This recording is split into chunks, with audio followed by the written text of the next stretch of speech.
I'm honored and happy to launch the Albatross File exhibition and book in Singapore's SG60 year. I'm especially happy that we have with us today Mr. Ong Pang Boon, one of the 10 Singapore ministers who signed the separation agreement. We have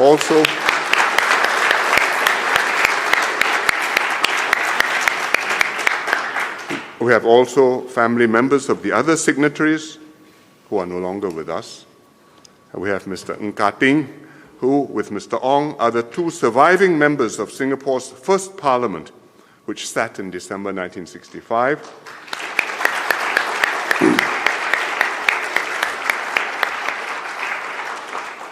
And Dr. Lai Ta Chai, who was among the 9 candidates the PAP fielded in the 1964 Malaysian general election.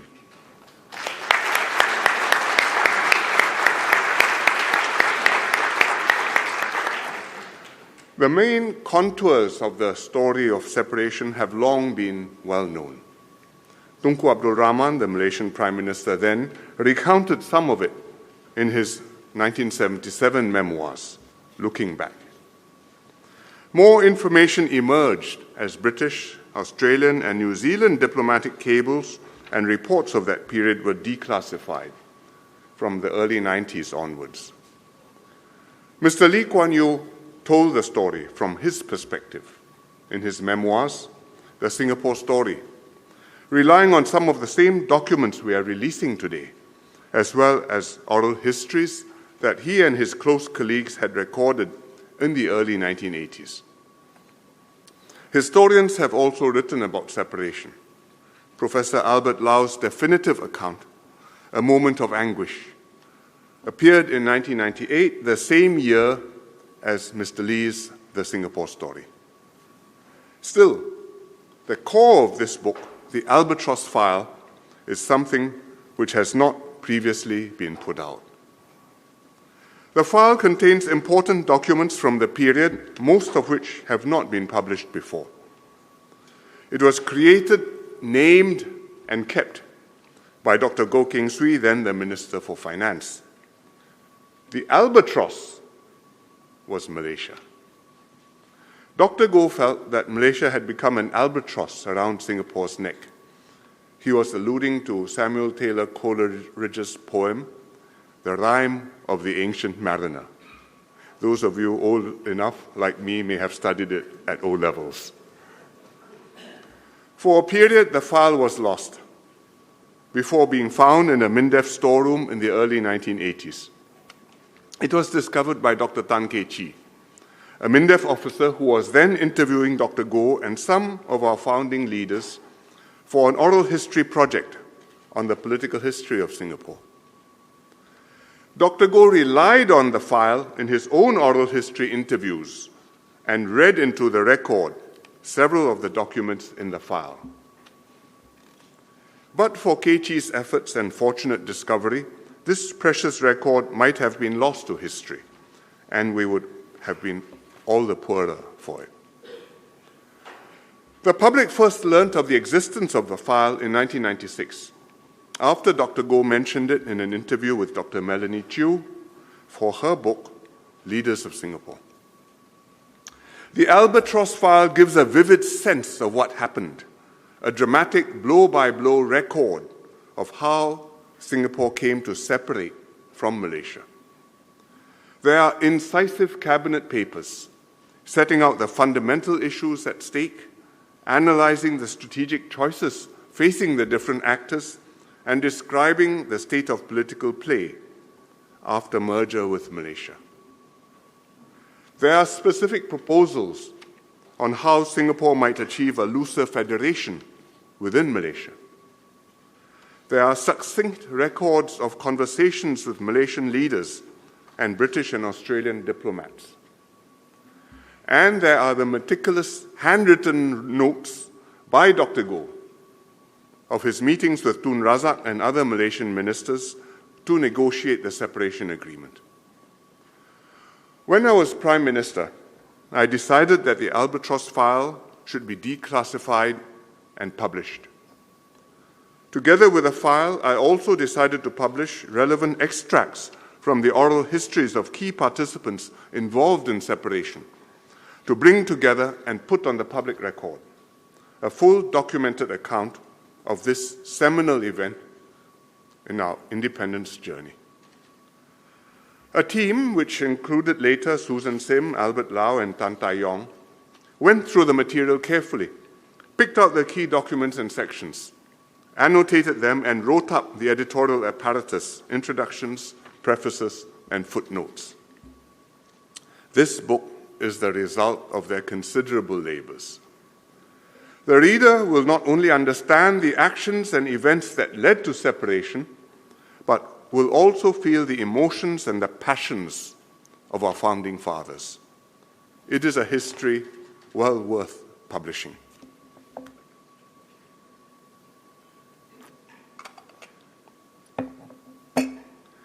The key question concerning separation is this: was Singapore kicked out by Malaysia, or did we seek separation?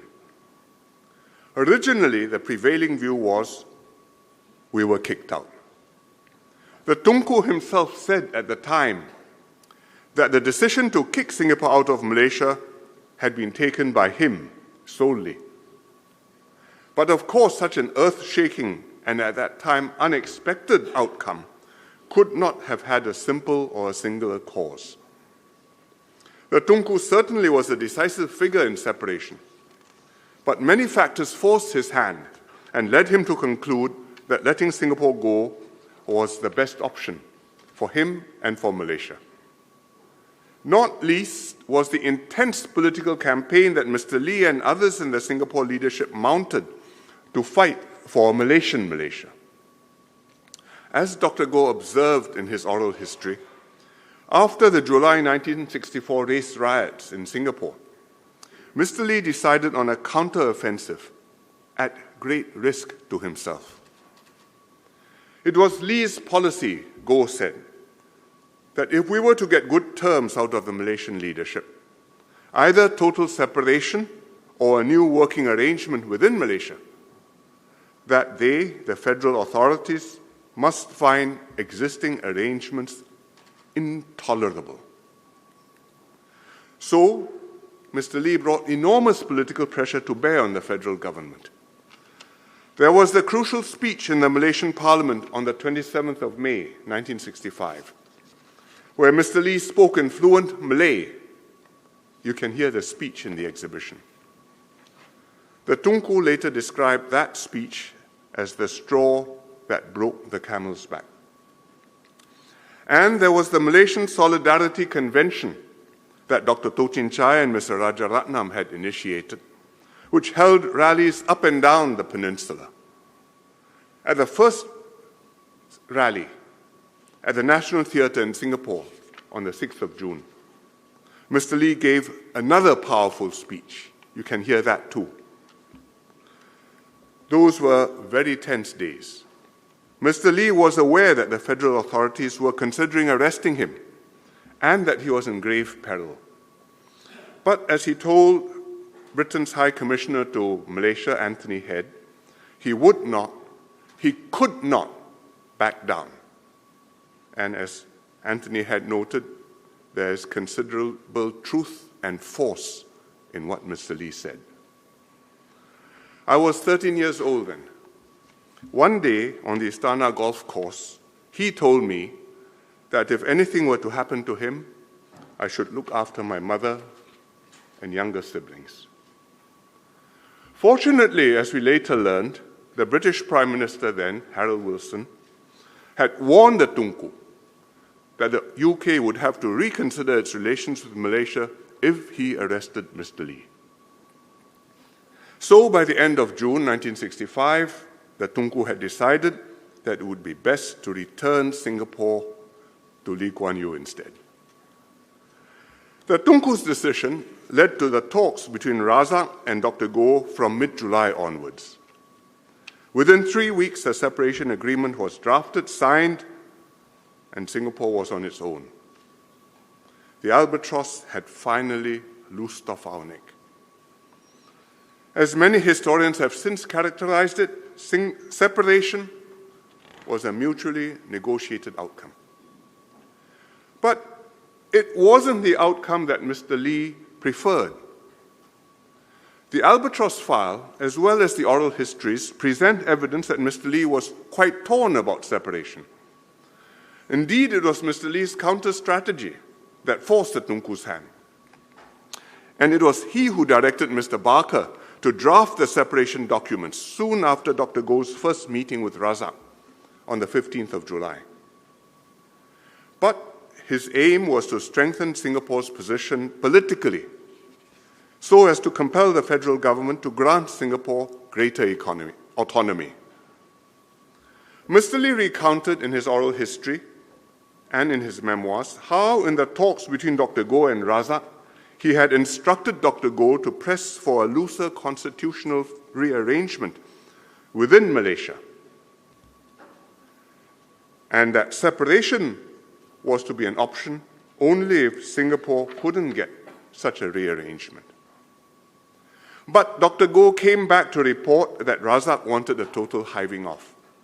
Mr. Lee accepted this and took decisive steps that enabled separation, which he called a bloodless coup to happen. Yet, till the very end, Mr. Lee was ambivalent. On the 3rd of August, when he was on holiday with the family in Cameron Highlands, Dr. Goh telephoned him to report on his latest meeting with Razak and to confirm that separation was on. In those days, calls to Cameron Highlands had to go through operators who mostly didn't speak Chinese.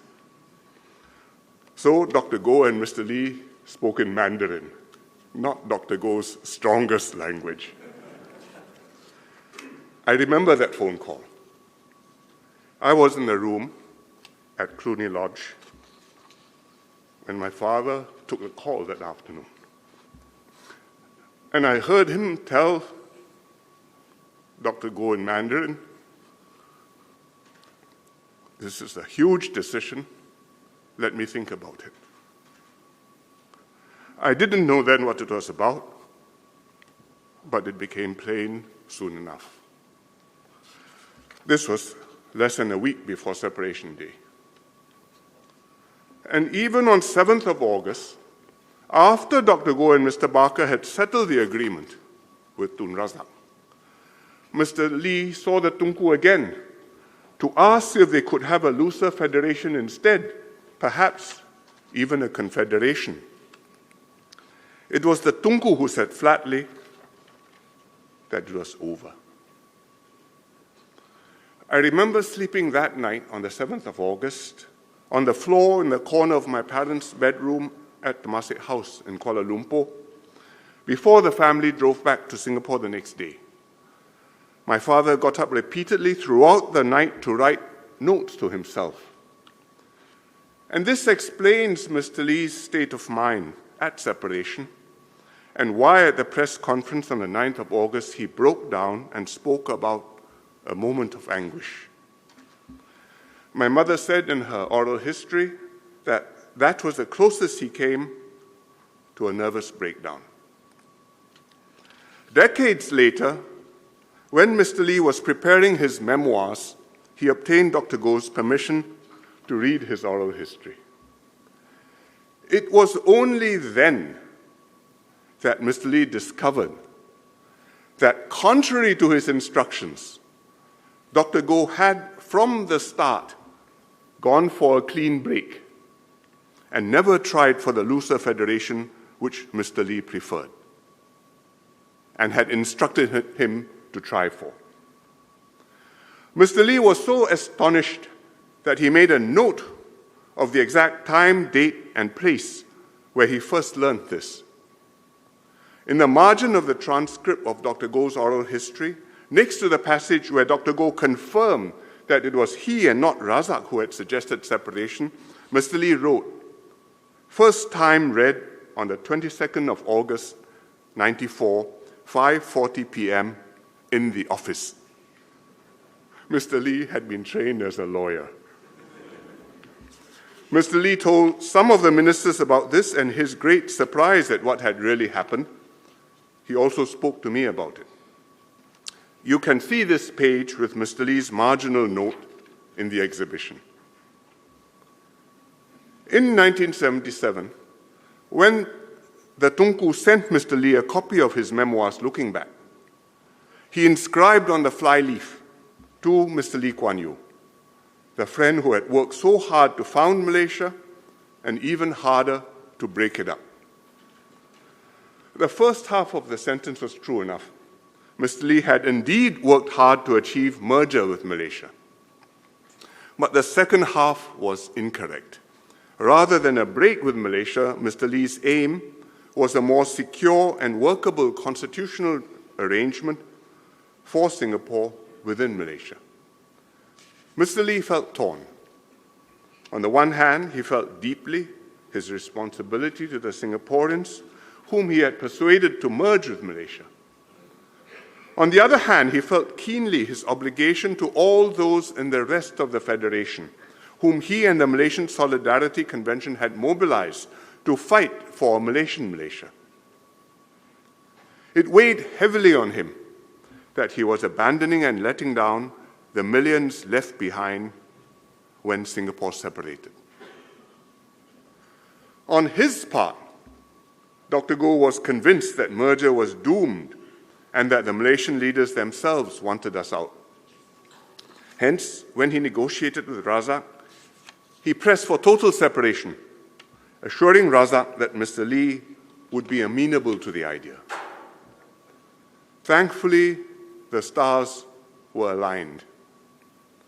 Within a few years of separation, all our founding leaders, especially Mr. Lee and even those like Mr. Rajaratnam, Dr. Toh, and Mr. Ong, who had signed the separation agreement most reluctantly, concluded that separation was the best thing that ever happened to Singapore.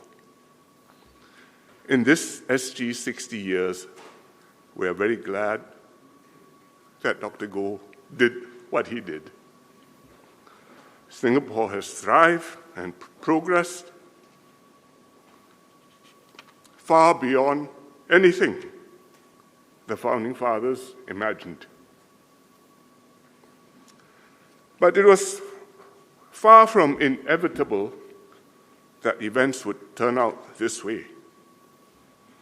In all likelihood, had separation not been achieved on the 9th of August, sooner or later the breakup would somehow have occurred, but most probably not as peacefully. The contradictions between the two societies were so profound that they could not have been resolved without a parting of ways.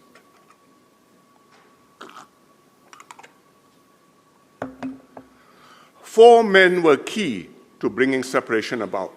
On the Malaysian side, the Tunku and his deputy, Tun Razak. On ours, Mr. Lee and Dr. Goh. If Tunku had not decided on separation early and remained firm in that decision, it would not have happened. Mr. Lee said Tunku was decisive, not a ditherer. Dr. Goh said he was a man who can think in terms of big and serious things. In contrast, Razak often changed his mind. Fortunately, he got along with Dr. Goh, the two having known each other since their student days in London. And Razak was friends with Mr. Barker too. They had played hockey together in Raffles College. That basic trust between key figures on both sides, despite their deep political differences, enabled a peaceful separation, unlike many other partitions and breakups of the post-colonial era. On Singapore's side, Dr. Goh was the architect of separation, as Mr. Barker called him. In Dr. Goh's own words, I'd had enough of Malaysia. I just wanted to get out. I could see no future in it. The political cost was dreadful, and the economic benefits, well, didn't exist. So it was an exercise in futility. It was a project that should be abandoned once you saw that it was worthless. Between the 15th of July, when Dr. Goh first met Tun Razak, and the early hours of the 7th of August, when the separation agreement was settled, Dr. Goh was intent solely on one goal: Singapore and Malaysia going their separate ways. He handled the negotiations brilliantly. He sensed his Malaysian counterparts wanted Singapore out too, and assiduously fed that desire. He adroitly avoided what he considered distractions, including the possibility of a looser federation. He stiffened Razak's resolve when Razak wavered, reminding him of the painful alternatives to hiving off.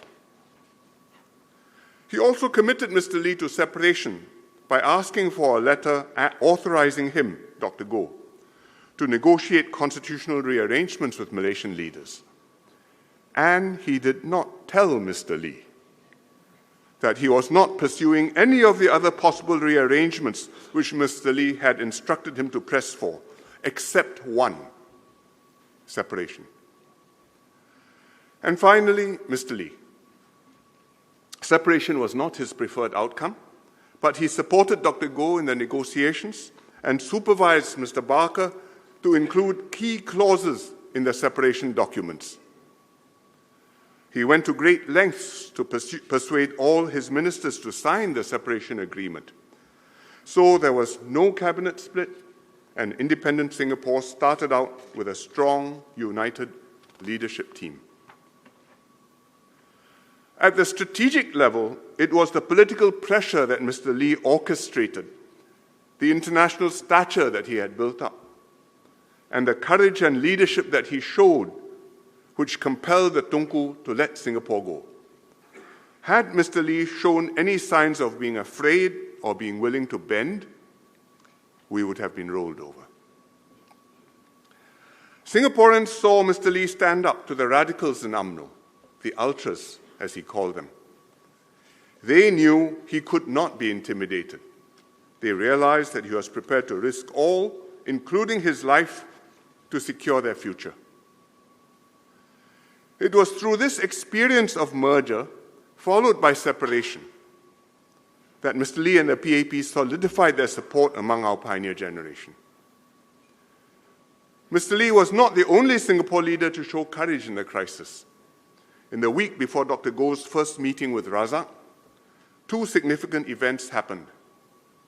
The meeting was on the 15th of July, but first, on the 8th of July, several key PAP ministers, Dr. Toh Chin Chai, Dr. Goh, Mr. Barker, and Mr. Lim Kim San, held a press conference to declare that they stood with Mr. Lee and would not quietly acquiesce if Mr. Lee were detained.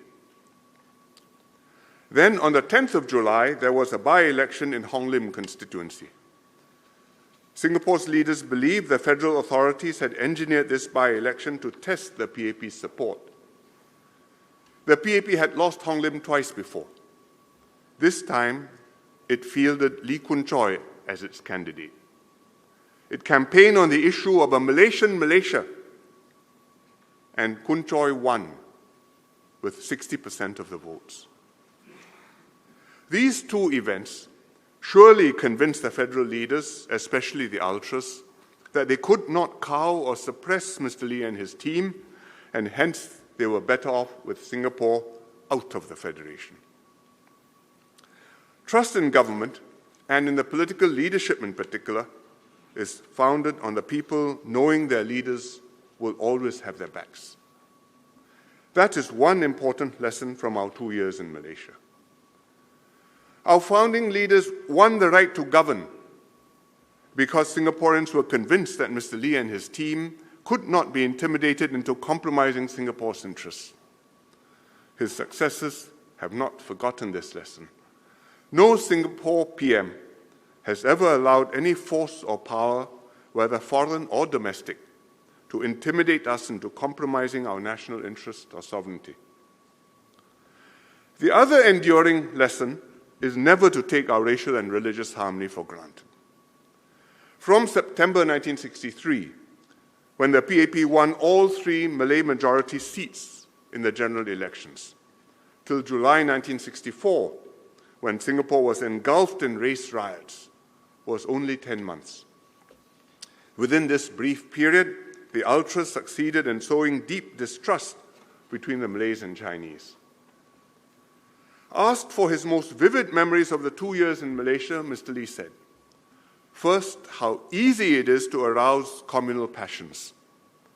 That once you get people excited over race differences, language differences, religious differences, and they start butchering or maiming each other, distrust and fear seeps through the whole community. And I watch with despair and dismay that so much work to bring the races together over so many years could be wrecked in such a short time. So when I look at the new housing estates where we've mixed them all up, I have never allowed myself to forget that this air of interracial harmony and trust is very fragile. It can be snapped, broken, smashed. The dynamics of communal politics or communal politicking will override reason and logic. We separated from Malaysia because of identity politics based on race and religion. We will never allow race or religion to break up Singapore. Many Singaporeans today look at separation as a distant memory. Indeed, they wonder why some of our leaders were so conflicted about leaving Malaysia. Isn't it obvious that what happened was inevitable and right? Why the tears? But at the time, when the issue was live and the stakes were huge, it was far from obvious that Singapore should be independent or had such a future. For those who lived through those times, each step was uncertain, each negotiation harrowing, each decision wrenching. Neither our founding leaders nor the people they led could be certain Singapore would survive, let alone thrive, as an independent island nation. As Mr. Lee once said, he was glad he didn't have to live through again the 23 months from merger to separation. He wasn't sure we would be so lucky as to emerge intact again from those terrifying times.